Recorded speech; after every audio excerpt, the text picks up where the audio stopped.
لوط کا قصہ یاد کرو جب ان کو ہم نے حکمت و نبوت اور علم بخشا اور اس بستی سے جہاں کے لوگ گندے کام کیا کرتے تھے بچا نکالا۔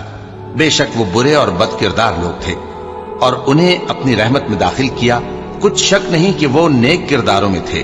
اور نوح کا قصہ بھی یاد کرو جب اس سے پیشتر انہوں نے ہمیں پکارا تو ہم نے ان کی دعا قبول فرمائی اور ان کو اور ان کے ساتھیوں کو بڑی گھبراہٹ سے نجات دی، اور جو لوگ ہماری آیتوں کی تکذیب کرتے تھے ان پر نصرت بخشی۔ وہ بے شک برے لوگ تھے، سو ہم نے ان سب کو غرق کر دیا۔ اور داؤد اور سلیمان کا حال بھی سن لو کہ جب وہ ایک کھیتی کا مقدمہ فیصل کرنے لگے جس میں کچھ لوگوں کی بکریاں رات کو چر گئیں اور اسے روند گئی تھیں، اور ہم ان کے فیصلے کے گواہ تھے،